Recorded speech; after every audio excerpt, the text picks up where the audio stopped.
இலங்கையில் மீண்டும் வரிசை யுகம். பசில் ராஜபக்ஷவின் சொத்துக்கள் குறித்து விசாரணை. விமர்சிக்கும் எதிர்க்கட்சி. ஜனாதிபதி நிதியிலிருந்து பணம். எம்பிக்களுக்கு ஏற்பட்டுள்ள சிக்கல். புலம்பெயர் இலங்கையர்களுக்கு மகிழ்ச்சியான அறிவிப்பு. புத்தாண்டில் முதல் நாடாளுமன்ற அமர்வு இன்று கூடுகின்றது. முதலில் இதை சுத்தப்படுத்துங்கள். அனுர அரசிற்கு விடுக்கப்பட்ட சவால். மீளப்பெறப்படும் மக்களின் நம்பிக்கை. உறுதியளித்துள்ள ஜனாதிபதி அனுர.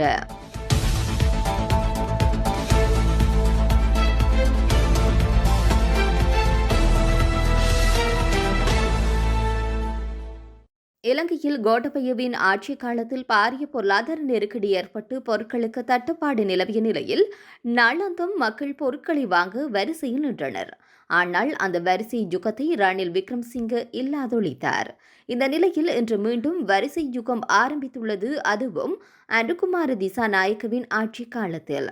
முன்னர் தேங்காய் விலை உயர்வு, கடும் தட்டுப்பாடும் ஏற்பட்டது. அதனை வழங்குவதற்காக அரசாங்கம் தேங்காய்களை வழங்கிய போது அதனை பெற்றுக்கொள்ள நீண்ட வரிசையில் மக்கள் காத்திருந்தனர். தற்போது அரிசி விலை உயர்வு காரணமாக மீண்டும் அந்த வரிசை யுகம் ஆரம்பித்துள்ளது. இவ்வாறான வரிசை யுகம் அம்பலாந்தோட்டையில் கட்டுப்பாட்டு விலையில் பொதுமக்களுக்கு நேற்று சிவப்பு அரிசி விநியோகிக்கப்பட்ட நிலையில் ஆரம்பமாகியுள்ளது. கிலோகிராம் ஒன்றுக்கு 220 ரூபாய் என்ற கட்டுப்பாட்டு விலையில் நபரொருவருக்கு 5 கிலோகிராம் அரிசி வழங்கப்பட்டது. காலை முதலே மக்கள் நீண்ட வரிசையில் நின்று அரிசி வாங்கியதுடன் குறைந்த அளவு அரிசியை விநியோகிக்கப்பட்டுள்ளது. இதனால் அரிசி வாங்க வந்து பொதுமக்கள் பெரும் ஏமாற்றத்துடன் திரும்பி சென்றனர். முன்னாள் நிதியமைச்சர் பசில் ராஜபக்ஷவின் சொத்துக்கள் தொடர்பில் விசாரணைகளை மேற்கொள்வதற்கு அமெரிக்காவின் முழுமையான ஒத்துழைப்பை பெற்றுக்கொள்ளும் இயலுமை அரசாங்கத்திற்கு உண்டு என ஸ்ரீலங்கா பொதுஜன பெரமுனவின் பொதுச் செயலாளர் சாகர காரியவசம் தெரிவித்துள்ளார். ஸ்ரீலங்கா பொதுஜன பெரமுனவின் காரியாலயத்தில் நேற்று நடைபெற்ற ஊடகவியலாளர் சந்திப்பின் போது அவர் இவ்வாறு குறிப்பிட்டுள்ளார். மேலும் அவர் கருத்து தெரிவிக்கின்ற போது ராஜபக்சர்கள் குறித்த விசாரணைக்கு முன்னாள் அமைச்சர் விமல் வீரவன்ச ஊடாக சாட்சியம் திரட்ட முயற்சிப்பது முறையற்றது. விமல் வீரவன்ச பசில் ராஜபக்ஷவின் சொத்துக்கள் தொடர்பில் நிதி குற்றப்புலனாய்வு பிரிவின் முறைப்பாடு அளித்துள்ளார். கோட்டபய ராஜபக்ஷவின் அமைச்சரவையிலிருந்து விமல் வீரவன்ச வெளியேற்றப்பட்டதன் பின்னர் அப்போதைய நிதி அமைச்சர் பசில் ராஜபக்ஷ தொடர்பில் குற்றச்சாட்டுக்களை முன்வைத்தார். அந்த குற்றச்சாட்டுகளுக்கு அமைய நிதி குற்றப்புலனாய்வு பிரிவு தற்போது விமல் வீரவன்சவிடம் வாக்குமூலம் பெற்றுக் கொண்டுள்ளது. கோட்டபய ராஜபக்ஷவின் அரசாங்கத்தின் அமைச்சரவையில் பதவி வகித்த போது விமல் வீரவன்ச பசில் ராஜபக்ஷ தொடர்பில் எந்தவிதமான குற்றச்சாட்டுகளையும் முன்வைக்கவில்லை. அமைச்சரவையிலிருந்து வெளியேற்றப்பட்டதன் பின்னரே போலியான குற்றச்சாட்டுக்களை முன்வைத்துள்ளார். ஆகவே விமல் வீரவன்சவின் நேர்மை மற்றும் உண்மைத்தன்மை மீது நம்பிக்கை கிடையாது என்று தெரிவித்துள்ளார். அண்மை காலமாக நாடாளுமன்ற உறுப்பினர்களால் ஜனாதிபதி நிதியத்திலிருந்து பணத்தை மீளப்பெற்றமை தொடர்பில் விசாரணைகள் ஆரம்பிக்கப்பட்டுள்ளதாக குற்றப்புலனாய்வு திணைக்களம் நேற்றைய தினம் கொழும்பு நீதவான் நீதிமன்றத்திற்கு அறிவித்திருந்தது. கிடைக்கப்பெற்ற தகவலின் அடிப்படையில் இந்த விசாரணைகள் ஆரம்பிக்கப்பட்டுள்ளதாக குற்றப்புலனாய்வு திணைக்களத்தின் வர்த்தக குற்றப்புலனாய்வு பிரிவு அறிவித்திருக்கின்றது. முன்வைக்கப்பட்ட விடயங்களை பரிசீலித்து கொழும்பு கோட்டை நீதவான் நிலப்புலி லங்கா திலக்க இந்த விடயங்கள் தொடர்பில் விசாரணைகளை மேற்கொண்டு அதன் முன்னேற்றத்தை எதிர்காலத்தில் நீதிமன்றத்திற்கு அறிவிக்குமாறு குற்றப்புலனாய்வு திணைக்களத்திற்கு உத்தரவு பிறப்பித்துள்ளார். அத்துடன் விசாரணைகளுக்கு அவசியமானால் நீதிமன்றத்திடம் மேலதிக உத்தரவுகளை பெற்றுக்கொள்ள ஏற்பாடு செய்யுமாறு குற்றப்புலனாய்வு திணைக்களத்தின் வர்த்தக குற்றப்புலனாய்வு பிரிவினருக்கு நீதவான் அறிவித்துள்ளார். இலங்கையிலிருந்து புலம்பெயர்ந்து வெளிநாடுகளில் தங்கியுள்ள மக்களுக்கு மகிழ்ச்சியான அறிவிப்பை அரசாங்கம் வெளியிட்டுள்ளது. இதன்படி புலம்பெயர்ந்தவர்கள் தாம் வாழும் நாடுகளில் உள்ள ஸ்ரீலங்கா தூதரகங்களில் தமக்குரிய பிறப்புச் சான்றிதழ், திருமண சான்றிதழ் மற்றும் இறப்பு சான்றிதழ்களை தாமதமின்றி பெற்றுக்கொள்ள முடியும். ஜனாதிபதி அனுகுமார திசாநாயக்கவின் டிஜிட்டல் மயமாக்கல் நிகழ்ச்சி நிரலின் கீழ் நடைமுறைப்படுத்தப்பட்ட இந்த திட்டத்திற்கு அமைய இந்த திட்டமானது நேற்றைய தினம் வெளிவிவகார அமைச்சர் விஜித கேரத்தால் ஆரம்பித்து வைக்கப்பட்டுள்ளது. இதன்படி 7 தூதரங்களுக்கு இந்த முன்னோடி திட்டம் நடைமுறைப்படுத்தப்பட உள்ளதுடன் ஜப்பான், கட்டார், குவைத் தூதரங்கள் மிலானோ, டொராண்டோ, மெல்போர்ன் மற்றும் துபாய் ஆகிய நாடுகளில் துணை தூதரகங்களூடாக அந்த நாடுகளில் உள்ள இலங்கையர்களுக்கு இந்த ஆவணங்களை தாமதமின்றி பெற்றுக்கொள்ள சந்தர்ப்பம் கிடைத்துள்ளது.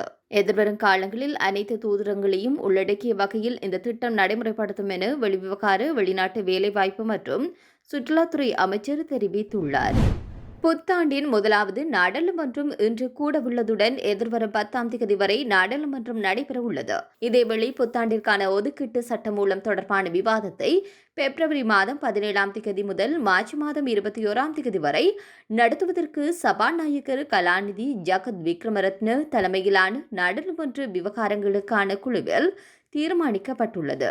சபாநாயகர் வைத்தியர் கலாநிதி ஜகத் விக்ரமரத்ன தலைமையில் நாடாளுமன்ற விவகாரங்களுக்கான குழு அண்மையில் நாடாளுமன்ற கட்டிட தொகுதியில் கூடியது.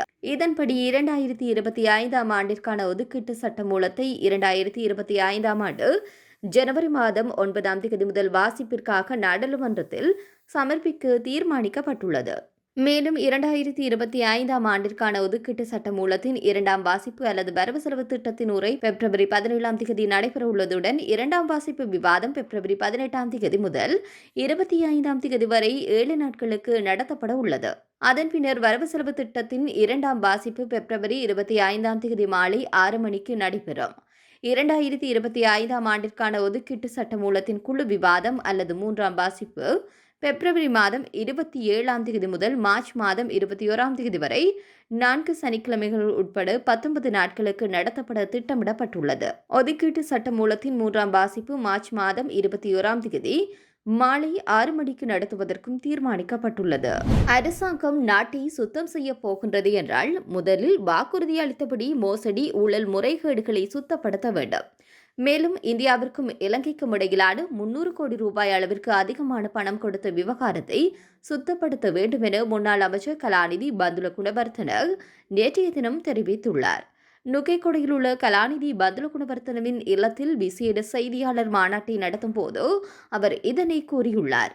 பல்வேறு விடயங்கள் சேறுபூசி நாடகம் போடுவதை விடுத்து ஒவ்வொரு விடயத்தையும் விரிவாக நாட்டு மக்களுக்கு முன்வைக்க வேண்டும் எனவும் அதற்காக முழு அதிகாரத்தையும் மக்கள் அரசாங்கத்திற்கு வழங்கியுள்ளனர் எனவும் அவர் தெரிவித்துள்ளார். தற்போதைய அரசாங்கத்திற்கு 3/2 பெரும்பான்மையுடன் கூடிய நாடாளுமன்றத்தை மக்கள் வழங்கியிருப்பதால் எந்தவொரு சட்டத்தையும் மாற்றும் வல்லமை அவர்களுக்கு இருப்பதாக தெரிவித்த பந்துல குணவர்த்தன இந்தியாவில் இருந்து இலங்கையை சுத்தப்படுத்த சீனா மற்றும் இலங்கைக்கு சவால் விடுவதாக மேலும் குறிப்பிட்டுள்ளார். சட்டத்தை நிலைநாட்டுவது தொடர்பில் வீழ்ச்சியடைந்துள்ள மக்களின் நம்பிக்கையை மீளமைக்க நடவடிக்கை எடுப்பது ஜனாதிபதி அன்ருகுமார திசாநாயக்க உறுதியளித்துள்ளார். சர்ச்சைக்குரிய வழக்குகள் தொடர்பாக ஜனாதிபதிக்கும் சட்டம் அதிபருக்கும் இடையில் நேற்று இடம்பெற்ற கலந்துரையாடலின் போது குறித்த விடயம் வலியுறுத்தப்பட்டுள்ளது. அத்தோடு சட்டத்தை நடைமுறைப்படுத்துவதற்காக செயல்படும் அனைத்து நிறுவனங்களுடனும் இணைந்து செயல்படுவதன் முக்கியத்துவத்தையும் ஜனாதிபதி இதன்போது சுட்டிக்காட்டினார். நீதித்துறை கட்டமைப்பின் மீது மக்களுக்கு நம்பிக்கை ஏற்படுத்துவது சட்டம் அதிபர் திணைக்களத்தின் பொறுப்பாகும் எனவும் அரசியல் அதிகாரத்தின் மீதான மக்களின் அபிப்பிராயங்களை மாற்றி நம்பிக்கை ஏற்படுத்த வேண்டும் எனவும் மக்களின் எதிர்பார்ப்புகள் வீழ்ச்சியடைய ஒருபோதும் இடமளிக்க கூடாது எனவும் ஜனாதிபதி அன்ருகுமார திசாநாயக்க மேலும் தெரிவித்துள்ளார். இந்த நிலையில் மக்களின் எதிர்பார்ப்புகளை வீழ்ச்சியடைய செய்யும் வகையில் அரசாங்கம் செயல்படாது என்றும் சட்டத்தை நிலைநாட்டுவது தொடர்பில் மக்களின் நம்பிக்கை வீழ்ச்சியடைந்துள்ளதோடு அதனை மீளமைக்க நடவடிக்கை எடுப்பதாகவும் ஜனாதிபதி அன்ருகுமார திசாநாயக்க இங்கு வலியுறுத்தியுள்ளார்.